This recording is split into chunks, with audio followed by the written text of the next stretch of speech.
As Nigerians bid farewell to 2025, it's time to look ahead to the opportunities and challenges that 2026 hold for the nation. From economic growth, technological advancement, and security, we'll be exploring the key highlights that will shape the nation's future. Join us on Nigeria Today as we delve into the forecasts, trends, and innovations set to make the year 2026 a defining year for Nigeria.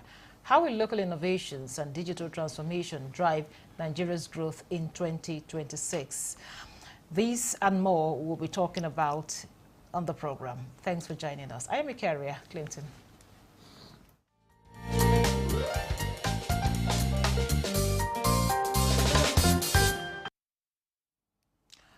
Now with me in the studio is Ibrahim Mudibo. He's a public affairs analyst. It's a pleasure to have you on Nigeria Today. Thank you. Also with us in the studio is Comrade Dominic Ogapu. He's also a public affairs analyst. It's a pleasure to have you on Nigeria Thank you so much for having me. Today happens to be the last day of 2025.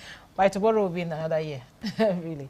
So how would you describe the defining moments of this year, 2025? Well, 2025 will be described as one year that, again, defined the people of Nigeria as very resilient. There was so much hardship, so much poverty, so much lack, occasioned by inflation and scarcity and lack of performance on the side of government. You recall that as a country, we cannot even tell which budget cycle we are operating in. Contractors are still trying. And so there was a lot of paucity of funds. But beyond that, Nigerians actually rose to the occasion in their spirit of resilience, the Nigerian spirit, the die-hard spirit of the average Nigerian. So I would say 2025 revealed a different kind of atmosphere for the average Nigerian. Poverty became the order of the day, but in all of this, we were able to maneuver through. Government full of promises as ever, trying their best. And I think one of the things that we can give to this administration is that there was not much of the blame game that we have experienced in past administration. They accepted both the liabilities and the assets of this administration, and we're hoping that that totally, for me, defines a lot of things, because in 2025, poverty became very palpable on the streets. I must tell you, but all the same, we were able to weather through. Thank you very much, Dominic. Now, Ibrahim, do you totally agree with what he just said, looking at the years, even as we wind down the 2025? Well, good evening, Nigerians. I'm happy to be here, Madam UK. Now, if you look at Nigeria from the perspective of the problems that have confronted this country, we have to be circumspect of where we are coming from, where we are today, and where we are likely to head into. Maybe in the next 24 hours or less than that, we are going into 2026. Therefore, to me, Nigerians have weathered the storm. They've been resilient. They are people of character, and they are people that have this feeling of, what do I say? Nigerians are very accommodative. Whatever is the level of hardship, we're resilient and we can weather the storm. And that is one of the virtues of this country. Now, 2025 must be remembered for very obvious reasons, because I think it's a defining moment that a lot of people, especially the downtrodden and the poor, have suffered monumentally in terms of economic hardship, in terms of security challenges, in terms of health facilities, in terms of education, in terms of employment opportunities, and many more. Nigerians, despite the fact that this is a government that came into the country, they came in with a lot of promises. Promises of, what is this catchphrase that has been used? Renewed up. But were the hopes renewed? There were a lot of challenges in terms of, this issue of withdrawal of fuel subsidy, which to a very large extent has made Nigerians, to suffer, despite the fact that a lot of monies have come into the country. No, but yet, I understand what you're saying. Yes. From the beginning of the year, you could say that quite a lot of we had quite a lot of challenges. But towards the as the year was running down, even as we're winding down the year, would you still say the same, that there were not areas that will record success?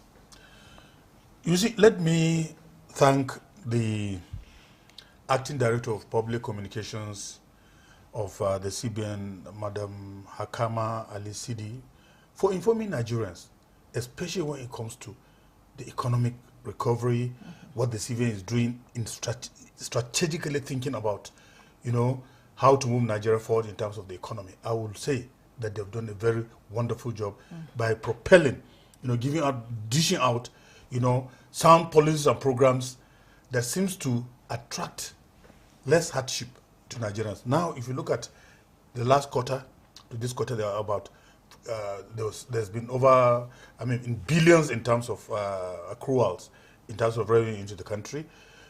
And if you look at the profile in terms of even the actual income of the federation, and then the monetary policy that has been guided towards improvement of the economy, towards making the less privileged not suffer monumentally because of some of this hardship. I think they've done a very wonderful job. The CBN has done wonderfully well.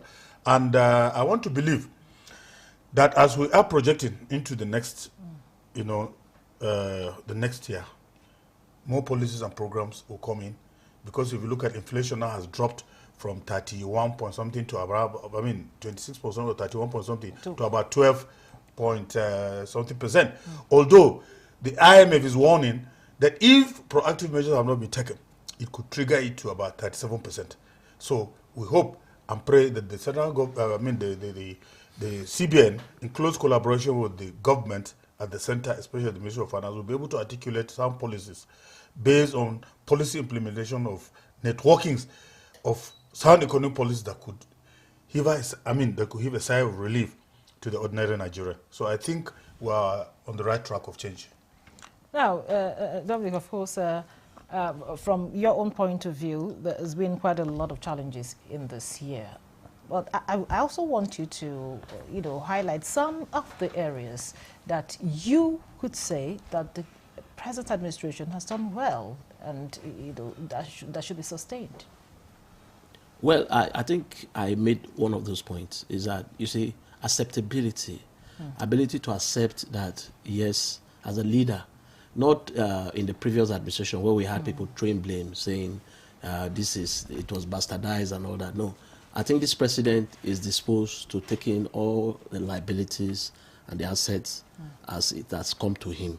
And for me, that disposition is enough grounds for him to, yes, we can say a few things. There's been some form of stability in the economy. That the economists will tell you that it's a good sign for growth, even though inflation had been on the very high. But with the stability we have seen around certain things. In fact, today I was doing an analysis, I was introspecting, and I noticed that for the very first time, people did not we are not expecting fuel queues as people are traveling. People are not concerned about the cost of transport increasing if they are coming back to Abuja. Which is a good thing. It's a good thing because there's a form of stability. Previous years you have to be at the filling station. People are not even... In fact, I also realized that a lot of people have to travel this year because there's some form of stability. People can project, people can make projections. And that's what government is supposed to do. Government is supposed to create some form of stability around the economics, and that's what they've been able to do. So that we can give to them. But what we are saying in the final analysis is that a lot of people have been thrown into multidimensional poverty, which they have to work twice harder to be able to reclaim, to see how they can assist these people to get away. Today I was on a rise, and one of the talking points was on this sachet drink and the ban and all that. And I was looking at it that even though I don't support people drinking alcohol, but the fact is, Why make a policy that will throw people into multi-dimensional level of poverty? People are already poor. A lot of it is estimated that over 500 people will be taken out of jobs. Nigeria will be losing about close to 1.5 trillion naira. So that's monumental. And so we think that in government, in trying to project or making policy going forward, they should be able to look at where we are, not from the comfort of what will favor the elites.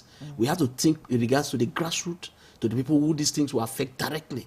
So I can say that on the whole, the kind of stability that the government has created around the economy, yes, fuel subsidy, they've been able to show us that they can stand by their word. No matter the push that came from the opposition and all that, the president maintained his stand. But we want to see that this can translate into economic transformation that should be palpable, that can be felt by the average person on the street. Okay, now back to you, Ibrahim. Now, 2026 is here already.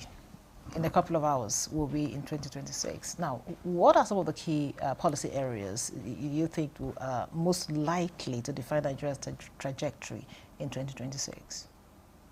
Well, you see, in both content and character, the government need to broaden the spectrum of economic revival with a view to expanding the frontiers of knowledge and also the frontiers of econometrics that has to do with sound policies and programs of action that should propel economic prosperity of this country.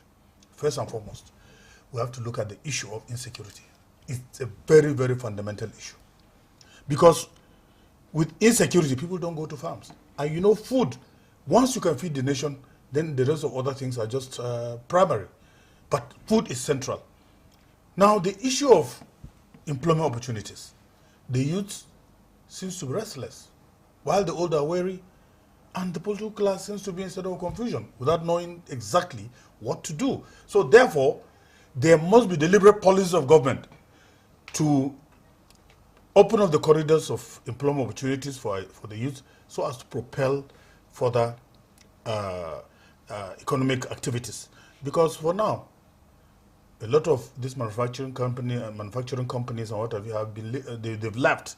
But I think with some policies they can come back, so that we have a trajectory of developmental structures that could rhyme and also look in sync with modern econometrics the world over. Secondly, we should also look at the issue of corruption. It's a very serious matter. Subsidy has been removed. We have a lot of money. But if you look at Nigeria as it is today, we've been borrowing. And there's this saying that borrowing is a sorrowing. The more you borrow, the more you put your people in sorrow. Therefore, there's a need for us to streamline the borrowing pattern and also the developmental structure. We must, as a matter of urgency, improve the this thing, because this constant collapse of national grid, even these days, you can see that with all the monies sunk into the power sector, we are not getting the much needed result. There's a need for the government to look inwards. We should look at the health sector, look at the education sector, and see how we could propel the wheel of progress by educating our youth. Because the global the global index for all budgets, about 27% should go to education. But what we have in Nigeria is only 7%. And that is a very, very desperate situation. And we need to calibrate, the programs that we have with also developmental structures the world over. Therefore, consequently, what we need to do as a country, we must look at the challenges, especially the challenges of economy. We must find the way out of looking at the economy dispassionately with a view to putting inputs. And also, if it's possible, if there are changes that we could do, to current policies in terms of our economy, let us do it to find, the way out. The more the merrier. We could invite experts to sit in a room and then bring out some policies and programs that could make us prosper. But for me, as of today, we are very hopeful that tomorrow will be better. Well, definitely tomorrow will be better. Dominic, of course, I also want to get your own view on, some of the, areas you think that should be looked into as a matter of urgency if 2026 will be better? Yes, I think exhaustively he has been able to mention those areas which are primarily the concern of everybody. If you fix the economy, if you fix security, if you have sound policies, if there's a coordination from experts to be able to look at these things dispassionately, I'm sure we'll be on the right trajectory to growth and to success. But beyond that, don't forget 2026 is a defining year. It's an election year. And so governance may most likely take the back seat. And what you have is politics. So it is also a wake-up call to Nigerians to begin to hold people accountable and also join in the process of electing credible leaders. Let's move from talk shops to workshops. Let's be able to engage assertively. We are expecting that 2026, we are going to be recruiting new leaders for 2027 who will take over the mantle of leadership in different spheres, from the presidency to the National Assembly members to governors to state assembly members and the rest of it. So it's a time, it's also going to be a defining moment. People, Nigerians, young people should get involved. Opinions should be shaped in the direction that can lead this country credibly to the promised land. So beyond the rhetorics and the rest of it, we have to know that 2026 is a make or my year for Nigeria. Is 2026 or 2027? No, because elections, yes, you are looking at the election in 2027. Yes. But 2026 is actually where we'll hash the plan. It's where everything will be done. It's where exhaustively politics will be. In fact, like I said, governance is going to take the back seat. So what you have is politics. So one of the first things we must do is to call people to be engaged. Young people must be engaged in the political sphere. They must take their country in their hand. They must recruit leaders who can bail them out of the current situation that we find ourselves. Let's not have mediocre leaders anymore. Let's not have big people who are not prepared for leadership. So my call as a civil rights practitioner too is that young people who will be involved should hold people accountable. The recruitment process must not be defined by what they can get, should not be defined by money, but should be defined by the qualities of leaders, people who are ready to sacrifice. Because leadership is about sacrifice. And only those who have the potential, who have the mind to be able to sacrifice, should be recruited into the leadership process. Thank you very much. I will take a breather here. This conversation will continue shortly. Don't go away. The implementation of the ruling is also dependent on another aspect or another arm of government. Nowhere in the world will allow under digital economy for banks not to be dispensing domestic currency in that economy. What will make this one different? We want to know what they do as occupation.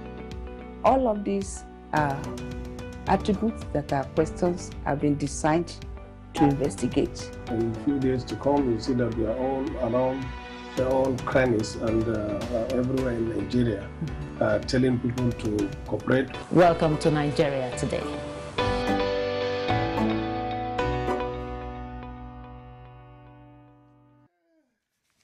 Welcome back. This is still Nigeria Today, and we're looking at the high points that will shape 2026. I have two gentlemen here in the studio, both public affairs analysts that would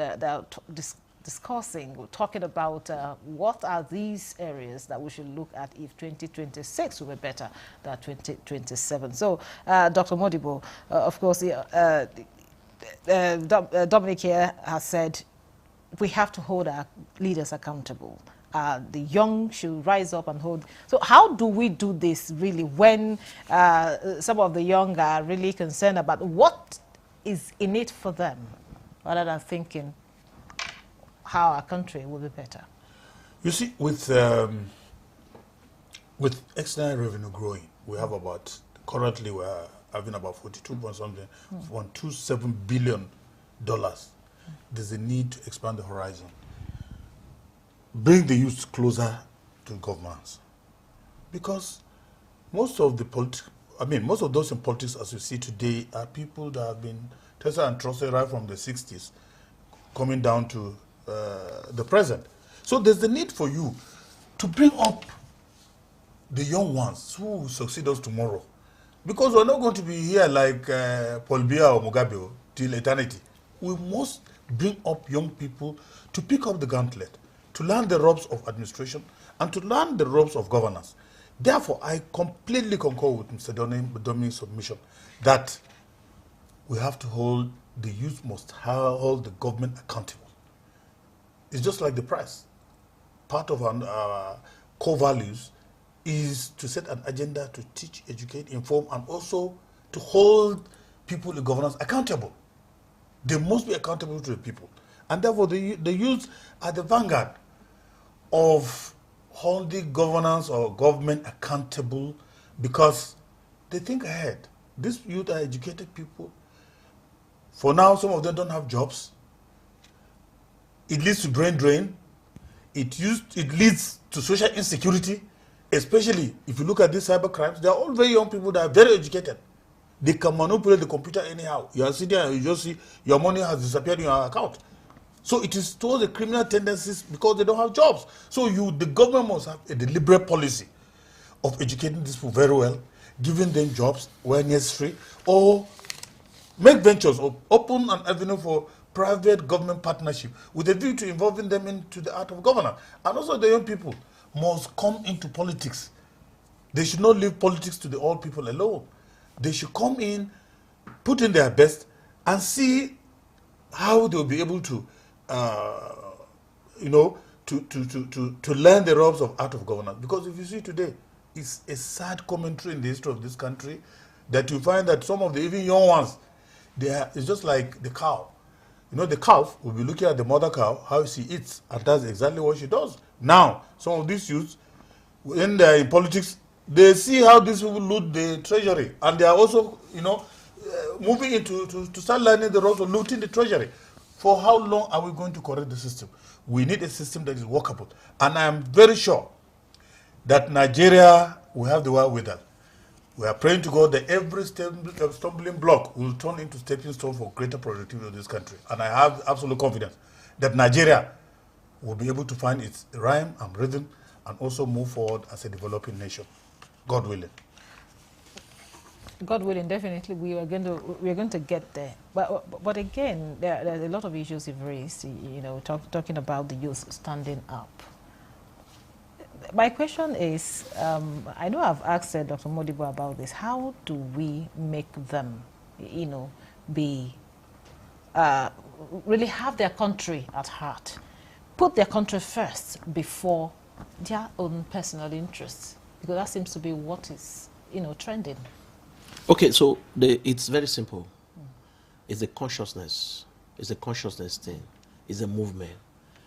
The youths, nobody can organize the youths. Not the elders can organize the youths. The youths are the ones who organize themselves. Sure. I want to give you an example. In 2023, a lot of young people who ventured into leadership got it.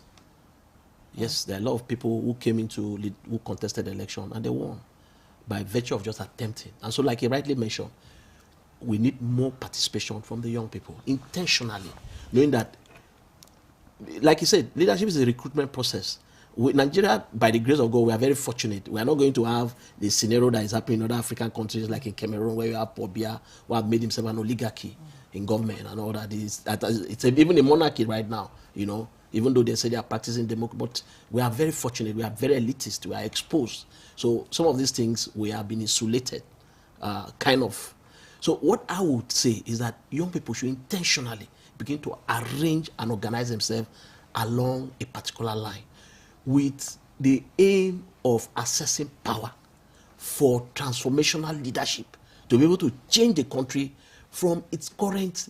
Listen, whether you like it or not, we need the energy of the youth to be able to transform. Even this administration, they recognize that. And you will discover that most of the places where young people have been involved in leadership, go there.